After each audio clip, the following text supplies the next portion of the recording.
Veterans Day just passed, and I hope you respect the veterans. So, I just saw Wakanda Forever, which was the Black Panther sequel, which unfortunately didn't have Chadwick Boseman. And watching it, I couldn't get over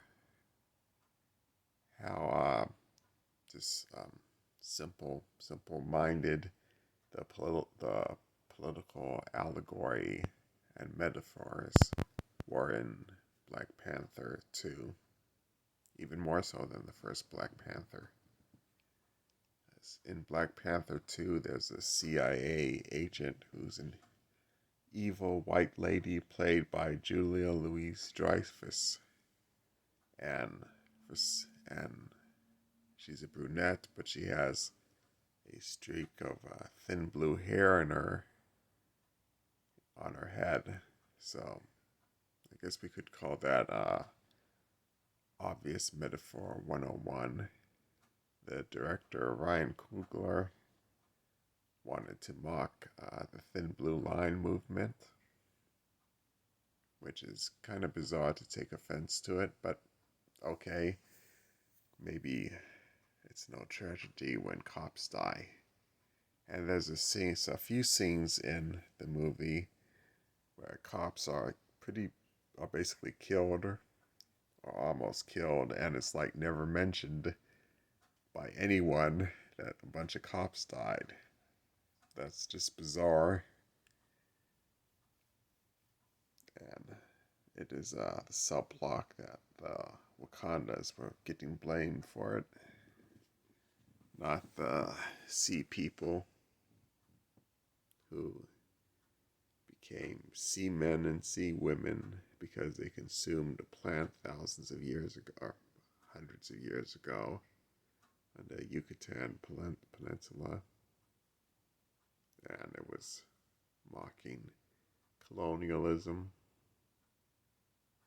That is where Namor gets his name, the Spanish words for no love,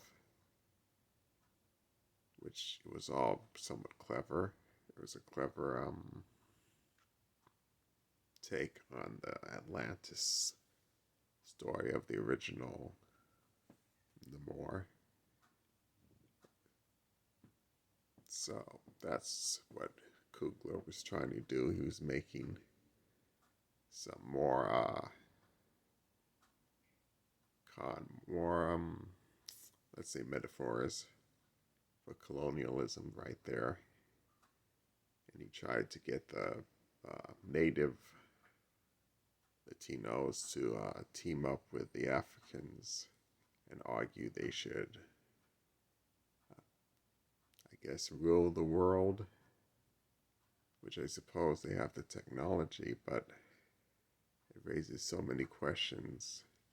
Like, how did sea-bound people get technology? It doesn't make no sense the more you think about it.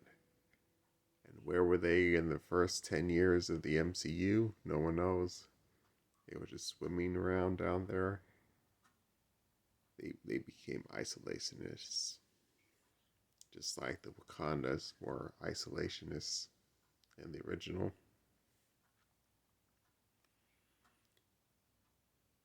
And it's interesting that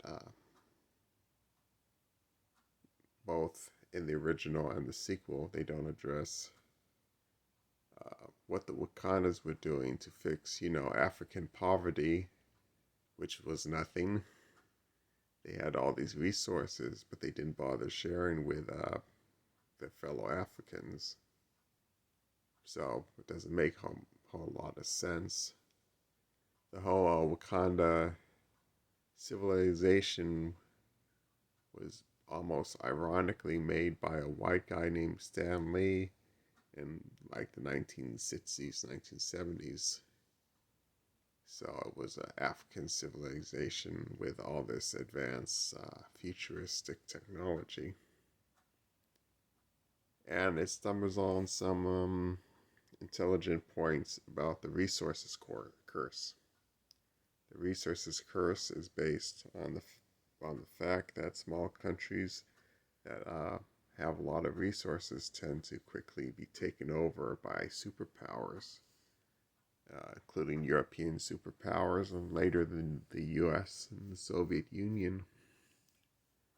So Ryan Coogler understandably wanted to call attention to the resources curse and wanted to clarify why the Wakandas were in isolation for centuries.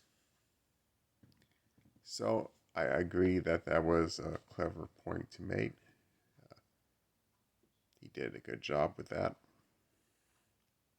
But like I said, this isn't really a history lesson.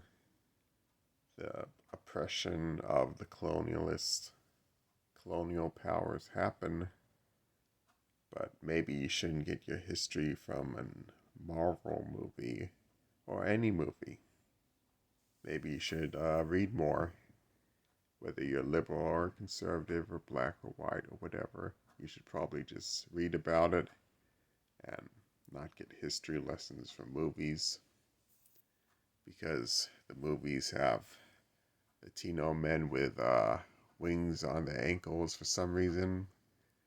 Apparently that's science in the MCU too. I don't know. And there's another scene with the CIA director claiming she was going to overthrow Wakanda, but the rest of the MCU implied that the US government did not even have the means to overthrow Wakanda. So that drove me a little bit insane with that single line of dialogue. It doesn't make any sense.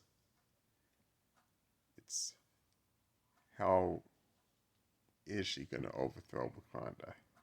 This goes back to Killmonger's plan to somehow take over the world like the CIA did, but the CIA never took over the world.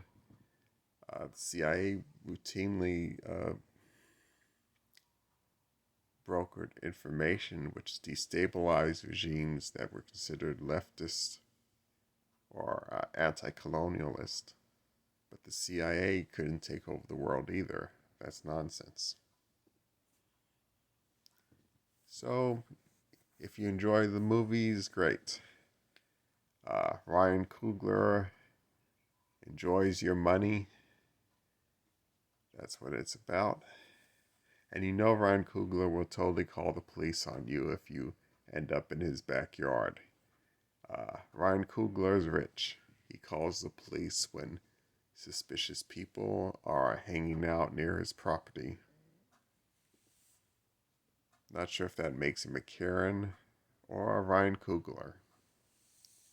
Well, this video is a little bit long. Stay safe. Enjoy your movies, and peace out. This has been Midnight with John. Smash that like button. There should be a like button down there, somewhere down there, like button. And share me with your friends. I won't bite. Much.